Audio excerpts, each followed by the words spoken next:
পুড়ছে মাইলের পর মাইল বনাঞ্চল। উচ্চ তাপমাত্রা, ঝোড়ো হাওয়া ও দীর্ঘ খরার কারণে ক্রোয়েশিয়ার আড্রিয়াটিক সাগর উপকূলে ছড়িয়ে পড়ে দাবানল। কর্তৃপক্ষ জানায়, গত ২৪ ঘন্টায় আগুন নিয়ন্ত্রণে শতাধিকবার প্রচেষ্টা চালানো হয়। ২০টি অগ্নি নির্বাপক বিমানে করে ১,০০০-এরও বেশি দমকল কর্মী আগুন নেভাতে কাজ করেন। যদিও প্রবল বাতাসের কারণে দাবানল নিয়ন্ত্রণে বেগ পেতে হয় দমকল কর্মীদের। রাতভর চেষ্টার পর আগুন নিয়ন্ত্রণে আসে। তুচেপি শহরের কাছে আগুনে একজন দমকল কর্মী আহত হন বলে জানা গেছে।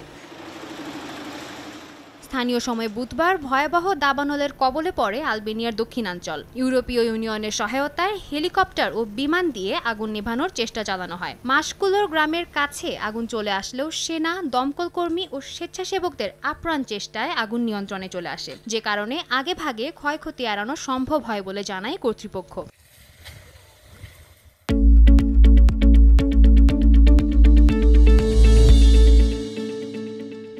দাবানলে পুড়ে গেছে ইতালির রোমের মন্তে ম্যারিওর কাছে অবস্থিত সংরক্ষিত প্রাকৃতিক অঞ্চল। ক্লদিও স্কয়ারের কাছেই প্রধান অপরাধ আদালতের কাছে এ দাবানলের ঘটনা ঘটে। দমকল কর্মীরা হেলিকপ্টার থেকে পানি দিয়ে আগুন নিয়ন্ত্রণের চেষ্টা চালান। স্থানীয় বাসিন্দাদের নিরাপদ স্থানে সরিয়ে নেওয়া হয়। যদিও এ ঘটনায় হতাহতের কোনো ঘটনা ঘটেনি। আগুনের সূত্রপাত সম্পর্কেও এখনও কিছু জানাতে পারেনি কর্তৃপক্ষ।